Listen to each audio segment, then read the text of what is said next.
Suite à la brève visite de travail de son Excellence Félix-Antoine Tshisekedi à Luanda, la partie angolaise, en tant que médiateur dans le conflit qui touche l'Est de la République démocratique du Congo, va établir des contacts avec le M23 afin que les délégations de la République démocratique du Congo et du M23 mènent des négociations directes à Luanda dans les prochains jours en vue de négocier une paix définitive. Voilà, c'est le communiqué de presse de la présidence angolaise. S'il vous plaît, ne manquez pas cette émission aujourd'hui. Si réellement vous êtes congolais, prenez l'émission, partagez cette émission, parce que ici nous allons parler pays, nous allons produire des analyses, contrairement à ce que vous entendez par-ci par-là sur la question. En tout cas, c'est ici, pas ailleurs. N'allez jamais ailleurs. Partageons l'émission, partageons l'émission, partageons l'émission. Les échanges entre la République démocratique du Congo et le M23. Cette question fait débat aujourd'hui alors qu'on n'aurait pas eu le débat. En réalité, si on est branché dans l'actualité de notre pays. Un jour, je crois qu'on parlera de Félix-Antoine Tshisekedi comme un fin diplomate, un vrai diplomate. Et un vrai politique en même temps. Soyez branchés. Les uns vont plus loin pour dire enfin, il accepte d'échanger avec le M23. Effectivement, parce que par la suite, il y a eu un tweet de la porte-parole du président de la République qui dit que le gouvernement congolais prend acte et va observer comment l'Angola va, en tout cas, conduire ces échanges, va conduire ces discussions. Alors on dit, ben voilà, il a refusé et finalement il vient d'accepter échanger avec le M23. En tout cas, merci. C'est ici, n'allez jamais ailleurs. Je veux vous rappeler ici que avant qu'on ait la résolution du Conseil de sécurité des Nations Unies, la résolution 2773, il y a eu d'abord la rencontre de Dar es Salaam entre deux organisations, ici l'EAC et la SADC. Bien avant cette rencontre de Dar es Salaam, il y avait la rencontre de Luanda, où les deux délégations échangeaient, ça veut dire la délégation de la République démocratique du Congo représentée par la ministre des Affaires étrangères et également la délégation rwandaise représentée aussi par le ministre des Affaires étrangères. On échange à Luanda et on arrive à l'étape où les deux présidents devraient maintenant se rencontrer pour conclure ce qui avait été convenu par les deux délégations. Le 15 décembre, la date est convenue. Le président Félix Tshisekedi se déplace, il arrive en Angola. Le président Paul Kagame n'est pas venu. Et bien avant, nous avons suivi son ministre des Affaires étrangères à partir de la Grande-Bretagne dire que cette rencontre n'aura pas lieu parce qu'il faudrait que prioritairement la RDC échange avec le M23. Paul Kagame n'est pas venu. Pour Paul Kagame, il fallait que la République démocratique du Congo échange avec le M23. Le président de la République démocratique du Congo, Félix-Antoine Tshisekedi, lui aussi va dire « Je n'échangerai pas avec le M23. Je dois échanger avec Paul Kagame, avec le Rwanda, qui est le géniteur de M23. » Et voilà, l'impasse va commencer. Pourquoi Tshisekedi avait refusé à son temps d'échanger avec le M23? Parce que quand vous prenez l'accord du 23 mars 2009,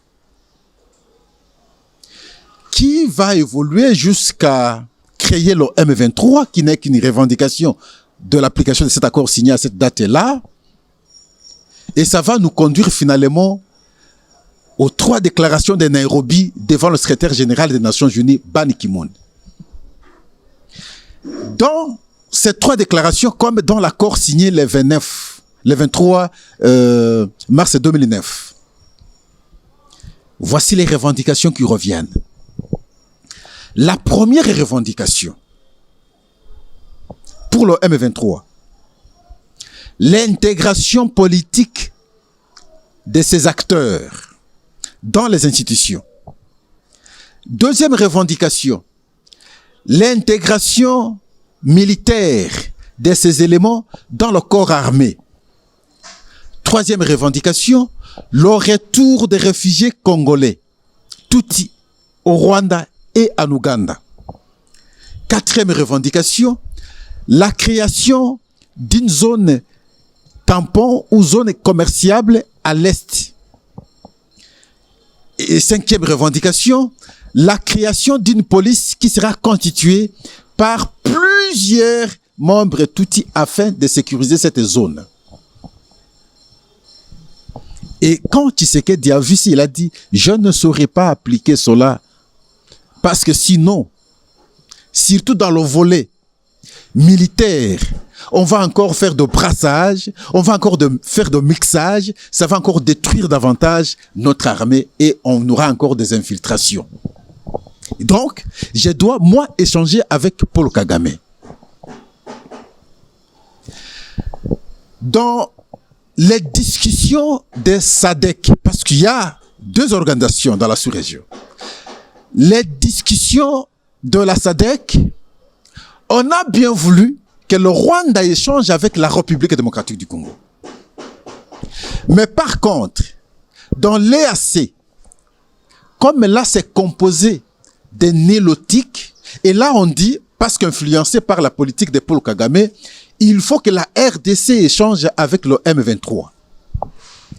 Et en fait de compte, ça devient un problème maintenant entre les nélotiques et les Bantous.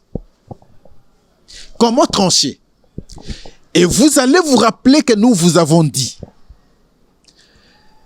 l'EAC, ayant compris que la SADC ne pousse que vers les échanges entre Paul Kagame, ça veut dire le Rwanda et la République démocratique du Congo, là, la cause du Rwanda ne sera pas, en tout cas, entendue. Il faut que nous, on monte rapidement pour qu'on ait un sommet conjoint avec la SADC afin de l'influencer. Et nous avons dit que les nilotiques sont très malins, ils vont vouloir séduire maintenant la SADC. Et vous allez voir, le président kenyan, kenyan, William Ruto, le président ougandais, Yoweri Museveni, et avec d'autres, vont tout faire pour arracher maintenant ce sommet et ils vont obtenir la tenue de ce sommet. C'est où? C'est à Dar es Salaam. Et là, l'EAC et la SADC vont se rencontrer. La première ministre de la République démocratique du Congo va participer. Le président de la République n'est pas allé en physique, il va participer en visioconférence. On va pondre un communiqué après échange. Et dans ce communiqué, le communiqué du sommet conjoint dit que il faut prendre les deux résolutions en compte. Ça veut dire la résolution des discussions de Nairobi et la résolution des discussions de Luanda.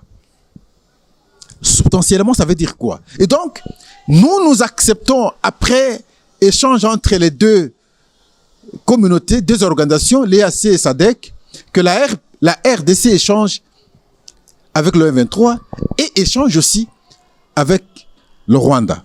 Avec le Rwanda, dans le cadre de Luanda, de la SADC et avec le M23 dans le cadre maintenant de Nairobi. Là, c'est le sommet conjoint qui conclut ainsi. Pascal, j'avais dit ici, vous allez vous en souvenir, que déjà, nous avons accepté, la République démocratique du Congo a accepté échanger avec le M23 parce que nous avons cautionné le texte qui a été pondu après la rencontre entre les deux organisations au nom du sommet conjoint. Nous pensons que c'est clair. Nous avons accepté. Vous prenez maintenant les condamnations et des résolutions pondues aussi dans d'autres organisations. Prenons l'Union européenne. L'Union européenne a commencé par condamner finalement, on va prendre également aussi sa résolution. Là, on renvoie la question aux discussions de la SADC et de l'EAC. Ça veut dire en d'autres termes, il faut que la RDC échange avec le M23 et échange aussi avec le Rwanda.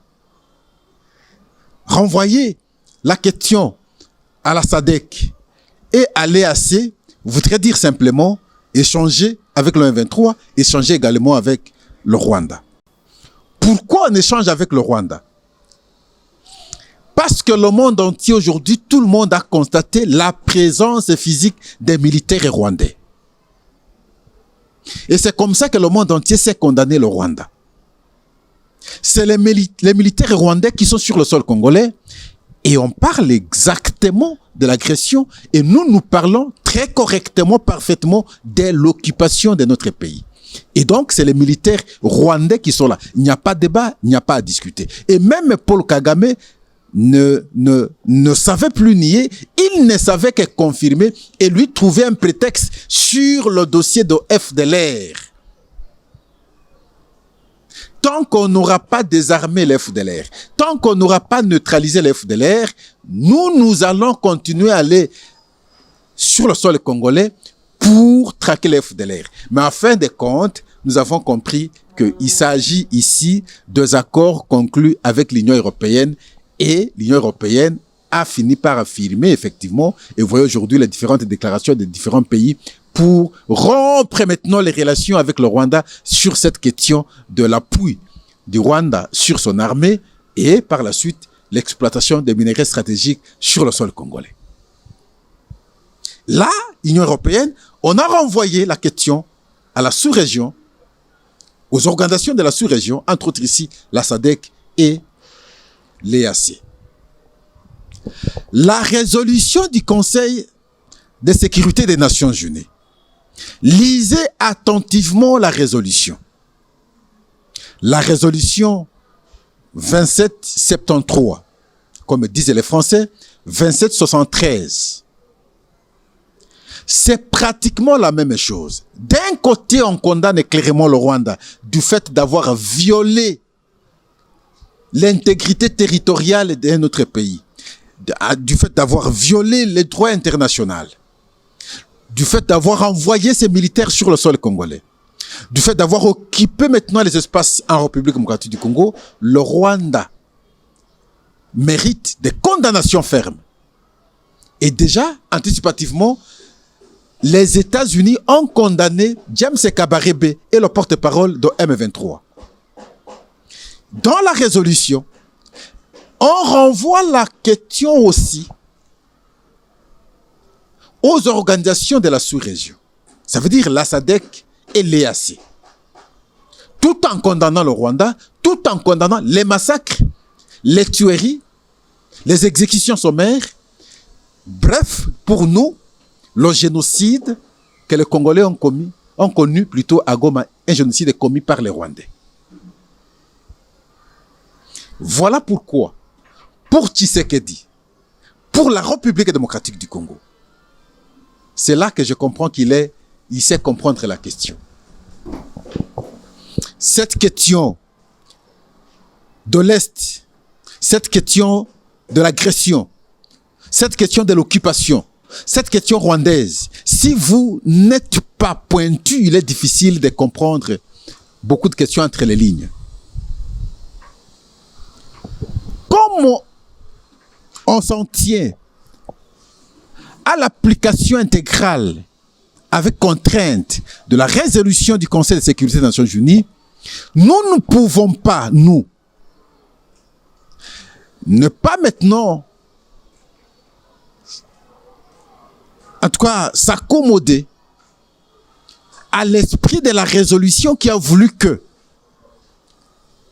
une partie de la question soit résolue par les organisations de la sous-région, entre autres ici, la SADC et l'EAC. Voilà pourquoi Tshisekedi a bien voulu, pour ne pas donner prétexte au Rwanda, pour qu'en fait de compte, cette résolution ne soit pas appliquée ou ces contraintes ne soient pas infligées au Rwanda, parce que le Rwanda trouverait prétexte que la résolution a bien voulu qu'on discute dans le cadre de la sous-région, dans le cadre de l'EAC, de la SADC, alors que pour l'EAC, il fallait que la RDC échange avec le M23. Alors, la République démocratique du Congo n'a pas obtempéré. Voilà pourquoi nous avons gardé cette position. Pour éviter tous les prétextes, alors, nous allons constater, c'est que le médiateur, qui s'avère être aujourd'hui le président de l'Union africaine, qui est Joao Lourenço, va conduire jusqu'à aboutir à quelque chose d'essentiel. Qu'on parle d'un éventuel accord de minerai avec les États-Unis, aujourd'hui ou demain. Et vous savez, une délégation américaine, dans les jours à venir, fera le déplacement de Kinshasa, va échanger avec Kinshasa, avant de transmettre le message à Kigali. Il ne faudrait pas que lorsqu'on arrive à Kigali, parce que la question de la sécurité, elle est prioritaire également, lorsqu'on va aborder, on va discuter sur les minerais, que Kigali ne dise pas, voilà, le problème, ce n'est pas moi, le problème, c'est Kinshasa qui ne s'est pas échangé avec le 23, et alors que, même à travers la résolution 2773, il a été dit clairement que la question soit résolue par les organisations de la sous-région, entre autres ici, l'EAC et la SADC. Dans le cadre de l'EAC, on a bien voulu que la RDC obtempère les discussions de Nairobi. Il a compris, et voilà, il dit au président Joao Lourenço, je prends acte, j'observe comment vous allez conduire cet accord, ou cette discussion, je voulais dire. Nous avons dit ceci. Est-ce que discuter, c'est mauvais?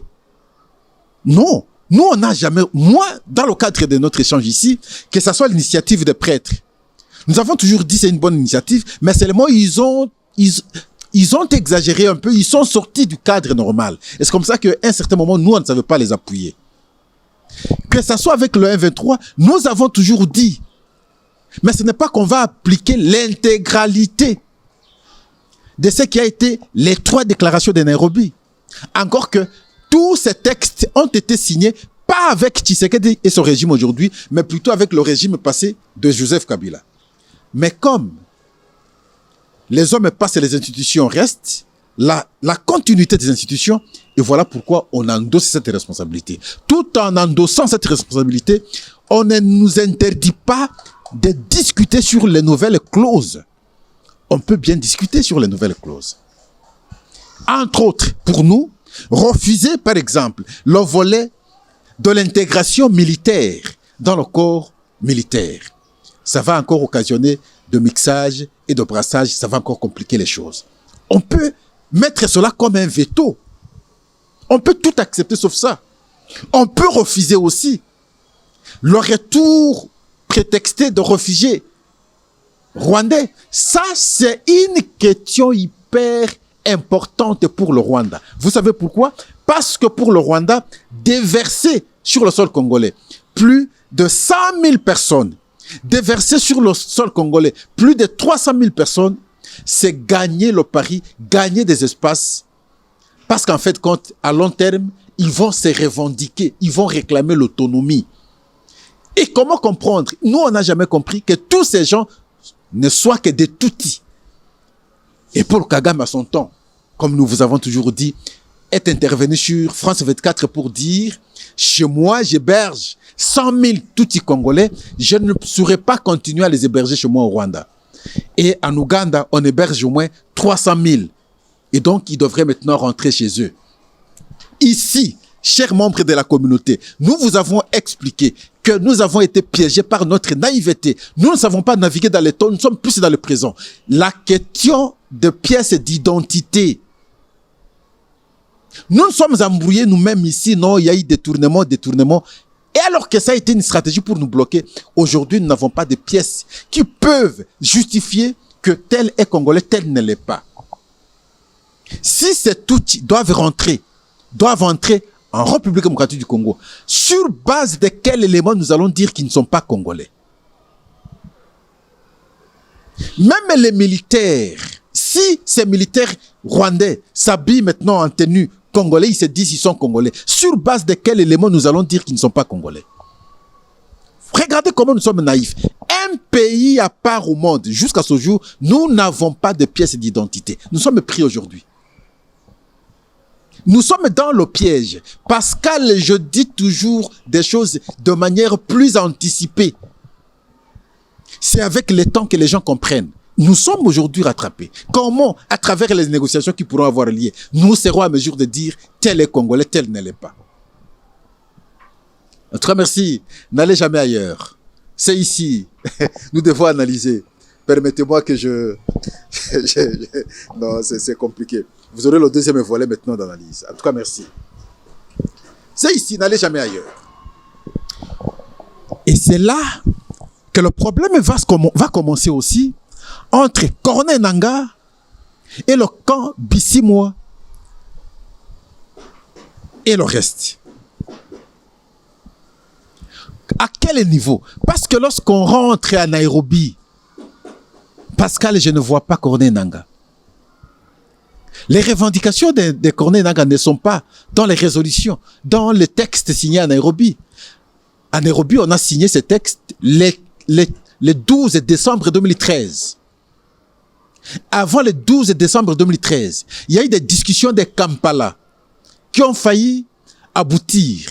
Et le draft a été pratiquement pondu. La date convenue pour la signature était le 11 novembre 2013. Mais parce qu'un peu préalablement, on a semblé gagner la guerre, le M23, on a pu gagner la guerre, entre guillemets, c'est simplement parce que bien avant, le 24 février 2013, on avait signé, en tout cas l'accord 4 d'Addis Abeba. Dans cet accord, on a dit aucun pays ne pouvait pas appuyer une rébellion contre notre pays de la sous-région. C'est comme ça que le Rwanda retira maintenant ses militaires et nous avons eu la force de gagner ce que nous avions appelé la guerre de M23. Et bien avant tout cela, comme nous vous avons toujours dit, c'est l'accord signé le 23 mars 2009. Là, Corneille Nangaa n'est pas là. Je ne vois pas comment les Bissimois et les bishops Runiga vont refuser de discuter maintenant. Parce que c'est les revendications de toujours, les textes qui ont été signés.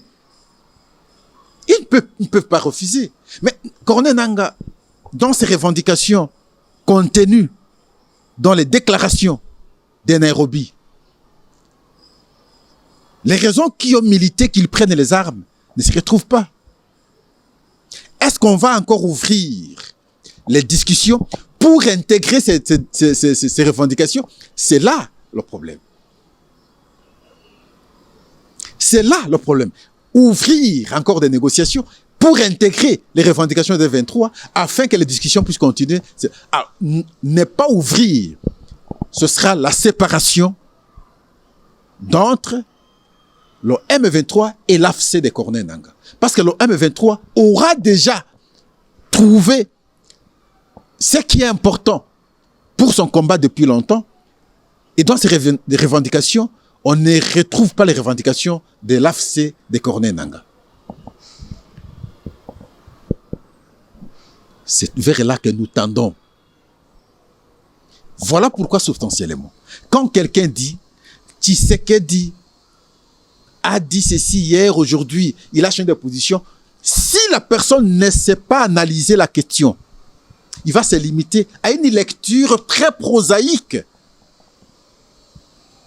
Une lecture terre à terre. Une lecture élémentaire.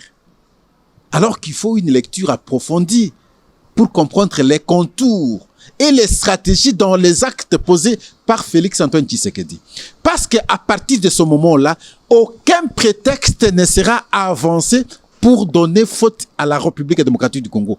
Qu'on parle de la résolution du Conseil de sécurité des Nations Unies, qu'on parle de la résolution, sinon des conclusions maintenant de l'Union européenne, qu'on parle de la SADC, qu'on parle de l'EAC, personne ne donnera encore faute ou tort à la République démocratique du Congo.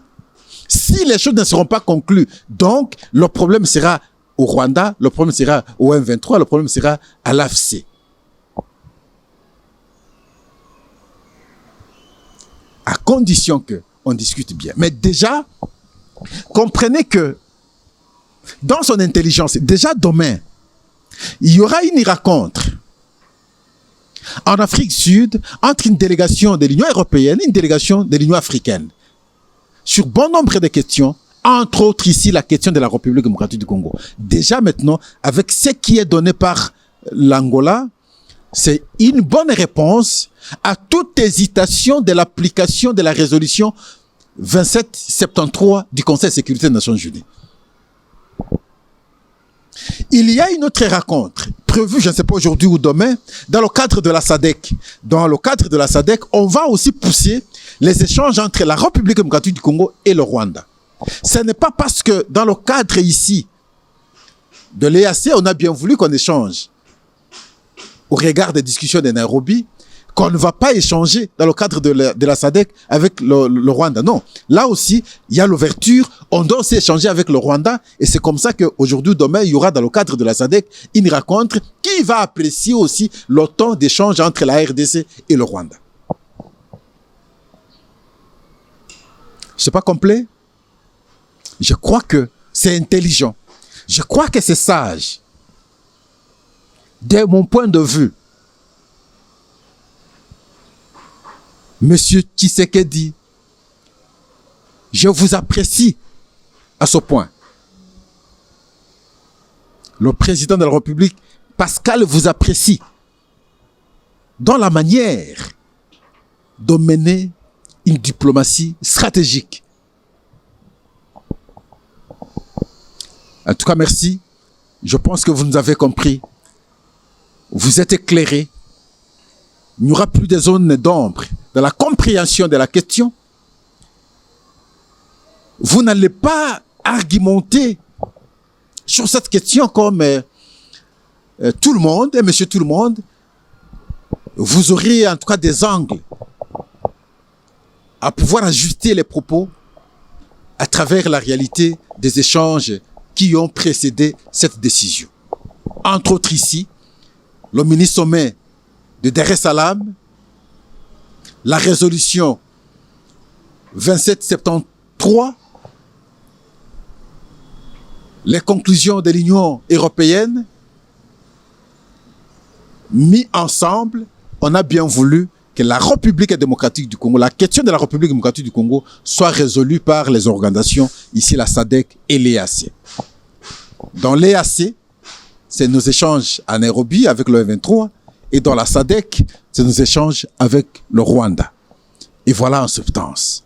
Et accepter aujourd'hui d'échanger avec le M23 dans le cadre de l'EAC ne voudrait pas dire que Tshisekedi s'est contredit. Au contraire, Tshisekedi a confirmé, en tout cas, sa capacité stratégique à mener la diplomatie. Merci, au revoir et à la prochaine.